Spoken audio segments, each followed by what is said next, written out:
로봇 시장 제가 대충 때려보니까 150에서 250조 시장 나오더라고요. 엄청 큰 시장이죠. 그 다음에 전기 선박, 전기 항공, 전동공구, 전기 바이크 다 배터리거든요. 그리고 배터리 시장이 메모리랑 비메모리 반도체 시장보다 작다고 말할 수 있을까? 그것도 아닐 것 같아 이제. 그러면 배터리 관련돼서 가장 중요한 건 리튬이고 중요한 건 리튬이 만들 수 있는 업체가 많지 않다는 거예요.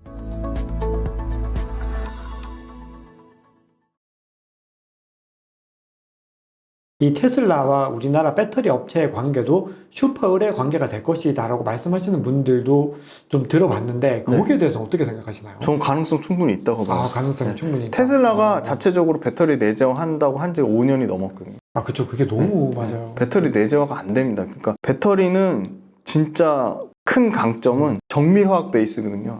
그만큼 한 땀 한 땀 장인정신이 들어가는 거거든요. 네. 이게 진짜 너무 신기한 게 대단해요. 배터리 엔지니어들 국가에서 보호하고 있습니다. 네. 그러니까 우리나라 충북 오창 공장에서 완벽하게 온도 조건, 습도 조건, 다른 기타 환경 조건을 맞춰놨어요. 세팅을 딱 해놨어요. 네. 그 레시피를 그대로 유럽 공장에 가서 세팅을 했는데 수율이 그 수율이 안 나와요. 절대 안 나와요. 그래서 LG 엔솔이 유럽의 폴란드 공장 가서 수율 잡으려면 4년이 걸렸어요. 와. 그러면 뭐 미국 진출하고 유럽 진출한다고 깜짝깜짝대는 CATL이 그나마 BYD는 1% 미만이에요. 유럽 시장에서. 의미가 없어요. 네. 그럼 CATL 우리가 경쟁 상대로 굉장히 예의주시해야 되는데 그렇죠. 워낙 많이 등장하네 이러는데. CATL이 유럽에서 공장도 없어요. 심지어.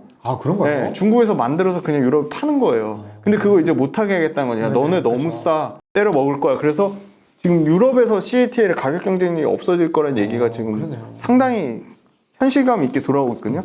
근데 만약에 CATL이 그래 알았어 우리도 유럽에서 공장 짓게 해서 유럽에서 공장을 짓는다고 쳐요. 그럼 CATL 자기네들이 중국에서 맞춰놓은 세팅한 포지션이 중국에 그대로 가도 CATL하고 별난 게 아니거든요. 똑같은 배터리 제조 공정을 LG 에너지솔루션처럼 적용을 하겠죠. 네. 그러면 그 공정을 적용했을 때 그 수율이 안 나오는 거죠 유럽에서. 그렇죠. 그럼 테슬라 마찬가지거든요.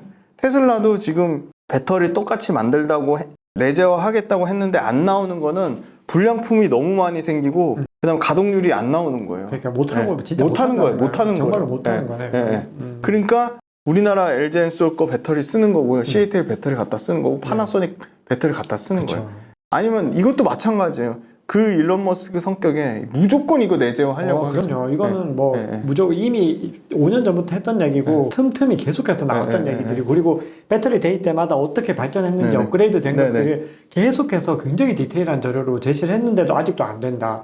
이거는 저도 좀 쉽지 않겠다는 생각이 좀 많이 그냥 저는 엔지니어 관점으로 철저하게 말씀드리면 개발한 것과 양산한 것과 고객사의 퀄 테스트를 통과해서 고객사에 납품하는 건요 다르죠. 하늘과 땅 차이입니다. 완전히, 네. 그러니까 개발은요 막말로 개나 소나 다 개발했다고 말할 수 있어요. 그거 양산이 안 돼요. 네, 그거 양산했어요. 가격을 못 맞춰요. 네, 그래서 그거에 대한 시간의 갭은 LG 엔솔이요 조 단위로 지금 심지어 최근에도 1분기 때 GM에 충당금 물어줬거든요. 네네.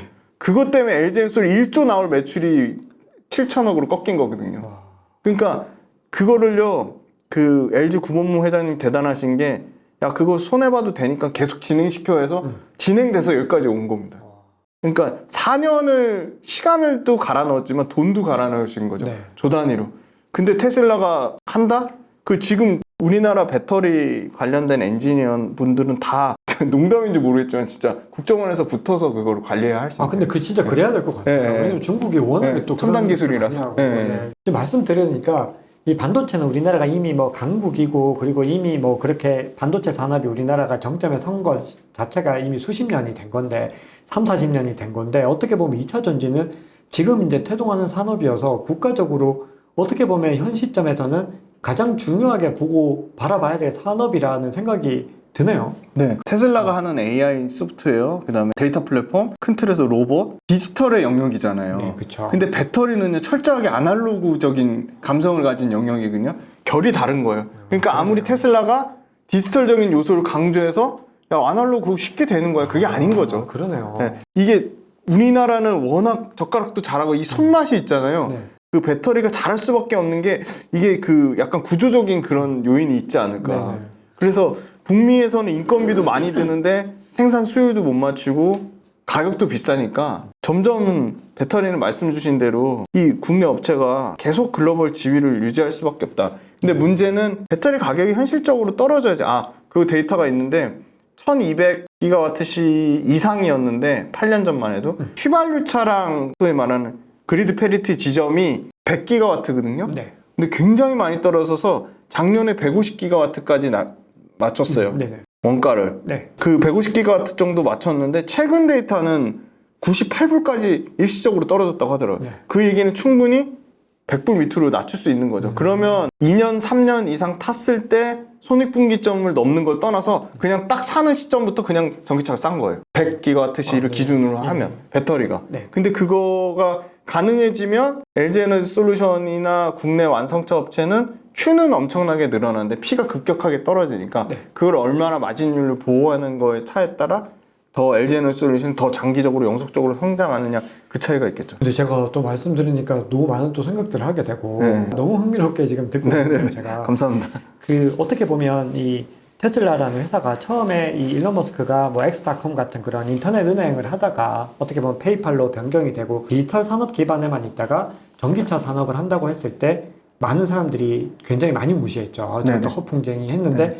결국 이 일론 머스크가 기가프레스를 통해서 굉장히 혁신을 만들어내고 네. 전기차를 갖다 결국 양산에도 성공하고 네. 결국 마지막 단계까지도 다 와버린 그런 네네. 부분들 때문에 많은 분들이 여전히 기대를 하고 있을 것 같아요. 네네. 기대를 하고 있는데 그럼에도 불구하고 지금 계속 이게 진척이 안 되고 하는 부분들은 어떻게 보면은 이 일론 머스크도 전략적으로 그것보다는 좀 다른 쪽으로 많이 방향성이 가지 않았나. 그렇죠. 그래서 차라리 다양한 배터리 업체랑 아주 끈끈한 협력 관계를 얻어서 배터리를 최대한 싸게 조달하고 그렇죠. 네. 말씀 주신 그 생산 원가 절감하는 생산 공정에 자동화는 테슬라가 1등이거든요. 네네. 네.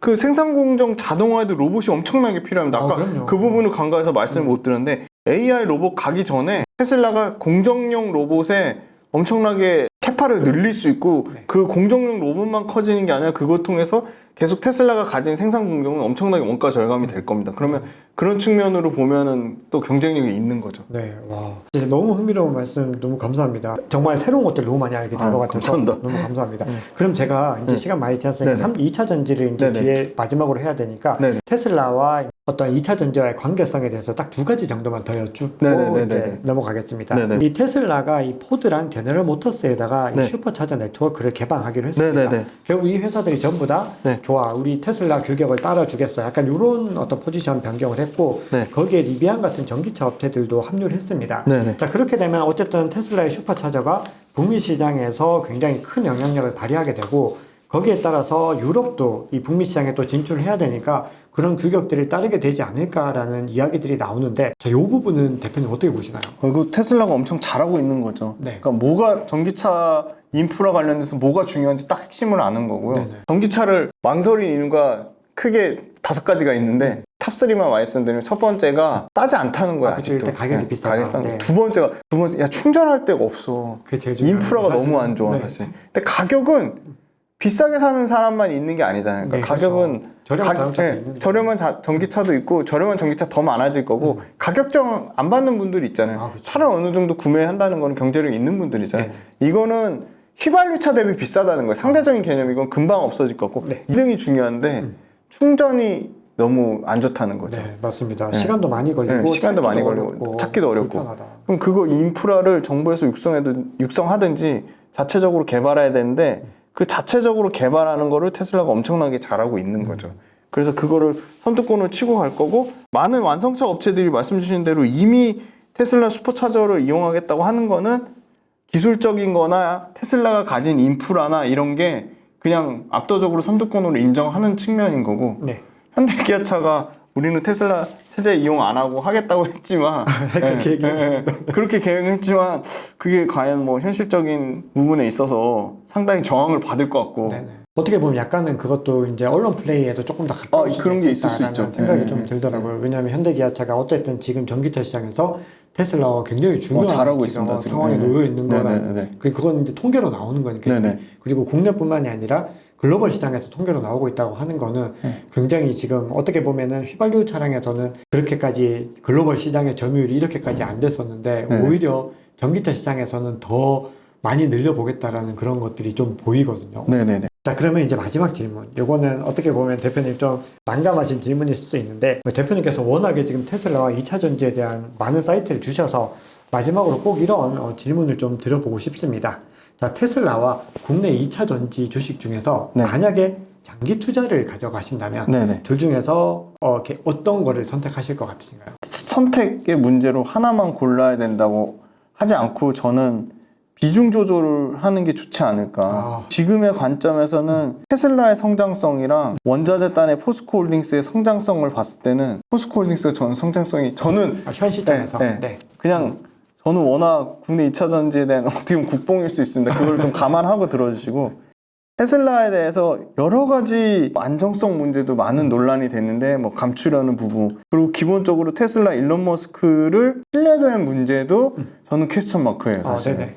근데 테슬라가 하는 비즈니스 측면으로 봤을 때 AI 플랫폼 사업이라든지 테슬라가 하는 FSD 같은 자율주행 같은 데서는 테슬라가 가진 높은 경제적 혜자는 압도적인 측면이라는 건 당연히 인정합니다. 슈퍼차저 마찬가지고요. 네. 그럼 그런 측면으로 봤을 때 그 부분이 더 중요할까? 아니면 테슬라가 가진 여러 가지 리스크 요인이 더 중요할까? 그거에 대한 상대적인 비교를 하셔야 됩니다. 네. 지금의 조정장은 여러분들에게 온 경제적 자유를 얻을 수 있는, 즉 부자가 될 수 있는 좋은 기회라고 생각합니다. 조정이 끝나고 앞으로 도래할 상승장에서 장기간 폭풍 성장에 초과 수익을 낼 수 있는 기업들로 여러분들의 포트폴리오를 반드시 만들 수 있습니다. 진짜 오를 기업을 찾는 방법을 꼭 알려드리겠습니다. 해당 영상 고정 댓글 링크를 통해서 신청하실 수 있습니다. 많은 관심 부탁드리겠습니다. 감사합니다.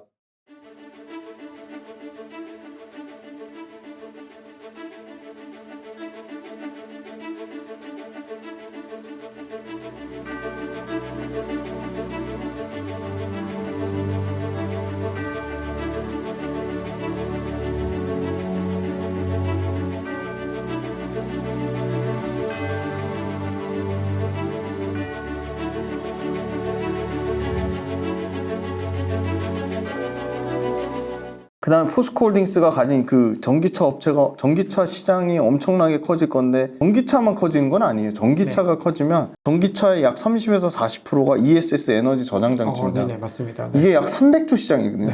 굉장히 큰 300조. 시장이고요. 네. 그 다음 로봇 시장 제가 대충 때려보니까 150에서 250조 시장 나오더라고요. 엄청 큰 시장이죠. 네네. 로봇 그냥 안 가지고 로봇 손 달고 다닐 수 없잖아요. 그쵸. 로봇도 다 배터리가 들어간다. 그럼요. 그 다음에 전기 선박, 전기 항공, 전동 공구, 와, 이게 그 다음에 전기 바이크, 그 다음에 이제는 하늘에 옥상에 UAM, UAM 도시항공 네네, 모빌리티 맞습니다. 날아다닐 네, 거 아닙니까? 맞습니다. 다 배터리거든요.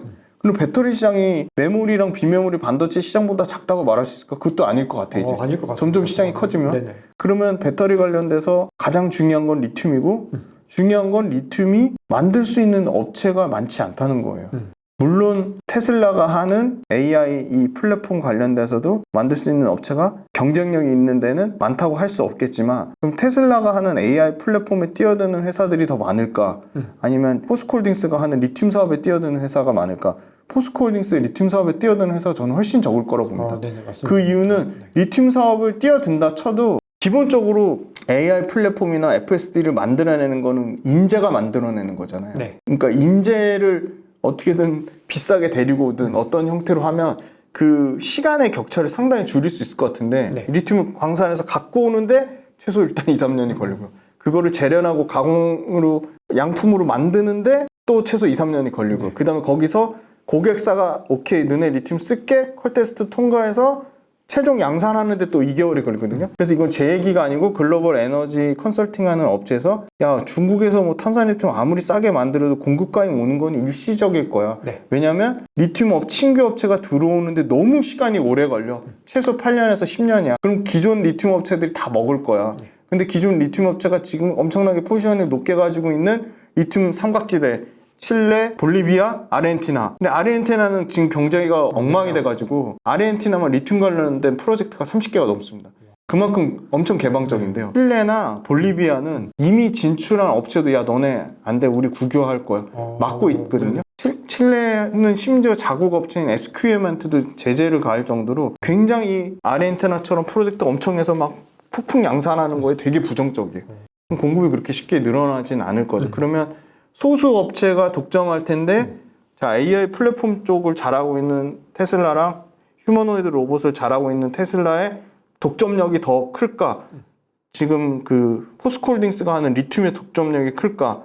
저는 향후 4, 5년의 그림으로 봤을 때는 포스코홀딩스의 독점력이 더 크다고 보고 있고요. 네네. 그 다음에 두 번째는 마진율인데 AI 플랫폼하고 FSD 마진율이 아무리 잘 나와도 20% 마진입니다. 20에서 25%. 그 30% 이상 나오기는 어려울 거라 보고요.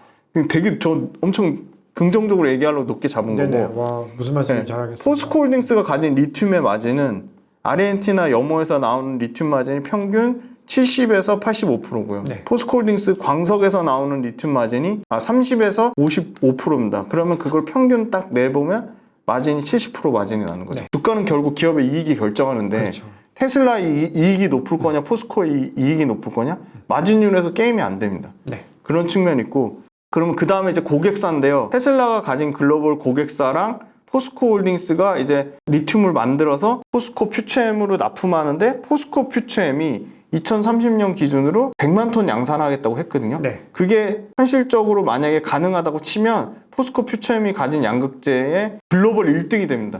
지금 에코프로빔이 1등인데 네. 포스코 퓨처엠이 뭐 일본의 니치야, 벨기에 유미코아 게임이 안 될 정도로 네. 중국의 샹샹 뭐 이런 데 다 제끼고 글로벌 양극재 업체들 다 제끼고 압도적으로 1등이 됩니다. 그러면 1등 업체를 갖고 있는 포스코홀딩스랑 다양한 글로벌 업체들을 갖고 있는 테슬라랑 비교했을 때 그것도 포스코홀딩스가 저는 글로벌 고객사를 갖고 있는 측면도 저는 꿀리지 않는다고 봅니다.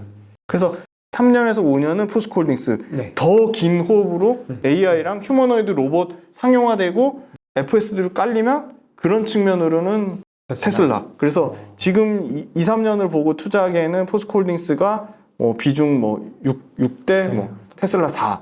그 2, 3년 지나고 나서 리튬도 이제 더 이상 포화 상태가 나오고 막 전기차가 이제 시중에 다 깔려서 막 50% 주변에 물어보는데 전기차 안 타는 사람이 없어요. 그러면 그때부터는 오히려 테슬라가 더 경쟁력이 있지 않을까. 와, 너무 이렇게 진짜 각종 데이터들을 통해서 진짜 균형된 답 주셔서 너무 감사합니다. 네. 사실 올 초에 2차 전지가 너무 크게 또 인기를 끌다가 최근에 이제 너무 또 큰 폭으로 하락을 하면서 많은 분들이 좀 우려하는 목소리들이 네네. 나오고 있는데 현 시점 기준으로 이 2차 전지 섹터 전반에 대해서 어떻게 보고 계시는지 대표님 의견이 궁금합니다. 주가는 빠질 수 있는데 2차 전지가 구조적 1등 성장주라는 펀더멘탈에는 변함이 없다. 네. 그래서 저는 2차 전지를 팔고 주식을 아예 안 하실 거면 그런 분들한테는 말씀드릴 게 없고 네. 2차 전지를 팔고 다른 업종으로 갈아타면 상대적인 매력도를 계속 비교해 보셔야 된다고 생각하고요. 네. 상대적인 매력도는 숫자도 잘 나오고 산업이 히스토리도 갖고 있어야 됩니다. 구조적으로 계속 성장할 수 있는지 구조적으로 성장하는 데 있어서 2차 전지 관련된 회사들이 주도적인 위치를 차지할지 네. 아니면 2차 전지 산업 말고 반도체에서 내가 투자하는 기업이 더 주도적인 위치를 차지할지 그걸 비교해 보셔야 되고 결국은 가격에 대한 측면을 굉장히 집중해서 많이 말씀하시지만 주가라는 주식의 특징은 결국 미래의 성장성에 배팅을 하는 거거든요. 네, 그렇죠. 근데 최근에 좀 안타까운 거는 2차 전지에 좀 과도하게 약간 테마주 성격으로 미는 것도 너무 좀 잘못됐다고 언론에서 좀 잘못된 플레이를 하는 것 같고 네. 2차 전지 성장성을 2030년 걸 땡겨왔다. 물론 2차 전지가 좀 과도하게 땡겨오는 부분이 어느 정도 있을 수 있습니다. 그 점을 부정하는 건 아니고요. 네. 그럼 2차 전지만 미래의 성장성을 땡겨오냐? 주식의 속성 자체가 미래의 성장성을 땡겨오는 네, 거고 맞습니다. 반도체도 미래 성장을 땡겨오고요. AI나 로봇은 엄청난 미래 성장성을 땡겨옵니다. 그렇죠. 그거는 뭐 훨씬 더 많이 땡겨온 거죠. 어떻게 적자나는 회사들이 대부분인데 그럼 우리가 상대적인 매력도를 봤을 때 주가가 비싸다고 해서 2차 전지를 다 팔고 AI나 로봇으로 갈 거냐? 그거는 상대적인 비교를 해봐야 되는 거죠. 그래서 숫자도 따져보고 나는 숫자가 중요하다고 생각해. 그럼 숫자에 가중치를 주시는 거죠. 네, 그렇죠. 숫자를 나는 기준점을 1로 잡으면 숫자가 넘버스가 중요해. 그럼 숫자에 1.1을 곱하고 나는 숫자보다는 그 회사의 성장 스토리가 중요해. 그럼 스토리에 1.1을 곱하는 거죠. 네. 성장 스토리에 1.1을 곱하는 대신에 넘버스에는 0.8로 줄여야겠죠. 네, 그렇죠. 그래서 그 합산 점수가 높은 거를 따져봤을 때 반도체가 2차 전지보다 종합적으로 판단했을 때 매력도가 더 높으면 반도체로 갈아타시면 되고요. 네. 저도 반도체도 따져보고 AI도 따져보고 로봇도 따져본 거죠. AI 성장성은 2차 전지 만만치 않게 좋아요. 자, 그럼 2차 전지보다 성장성을 더 좋게 볼게요. 근데 숫자가 너무 딸리는 거죠. 그렇죠. 그렇게 되면 로봇 성장성도 너무 좋아요. 2차 전지 못지 않아요. 근데 숫자 네. AI보단 좋아요. 적자 회사가 일단 AI보단 적거든요. 아, AI보다 네, 네, 저는 네, AI보다 더 많을 거라 생각했는데 네. 하긴 생각해보니 그러네요. 로봇이랑 로봇은 제조업을 기반으로 하기 이미 기반 그렇습니다. 자체가, 네. 네. 그래서 로봇이 2차 전지보다 숫자가 더 명확해? 그건 전혀 아니에요. 그러니까 AI보단 좋은데 숫자가 2차 전지가 더 좋아요. 그럼 그런 측면에서 2차 전지가 좋은 거죠. 가장 강력한 이제 경쟁자가 남았어요. 반도체인데. 반도체 히스토리도 좋아요. AI 가면 결국 그 기반은 하드웨어는 결국 반도체니까 반도체죠. 무조건 커질 수밖에 없는데 숫자 AI나 로봇보다는 비교도 안 될 정도로 반도체가 숫자가 좋죠. 네. 근데 반도체는 냉정하게 따져보면 완벽한 경기 민감제가 된 거죠. 그쵸. 그 얘기는 올해는 워낙 실적이 안 좋았고 이 반도체의 감산 효과가 내년에 본격화될 건데 그거에 대한 연속성이에요. 2차 전지는 계약 취소가 되지 않는다는 가정하에 네. 3년, 5년치가 매출과 이익의 안정성이 세팅이 된 거죠. 그렇죠. 네. 심지어 수주잔고를 기준으로 하면요. 이게 너무 재미난 데이터인데 어제 나왔는데 네. 1100조거든요. 1100조가 몇 년치 일감을 받아놓은 거냐면요. 네. LG 엔솔 같은 경우는 1100조 중에 킬로와트시로 하면요. 600조 킬로와트시예요. 와. 그러니까 17년치를 받아놓은 거고요. 17년치를. 네. 앞으로 나올 거 하나도 고려 안 하고 네네. 지금 받아놓은 거 네. 지금 그냥 세팅된 거 17년. 네. 17년이고요. SK온 14년. 삼성 SDI 13년. 13년. 네. 그럼 어느 거에 반도체 실적 안정성이 있다고 할까요? 2차 전지 그럼요. 실적 안정성이 있을까요? 그 상대적인 매력도를 비교해 보시면 좋을 것 같습니다.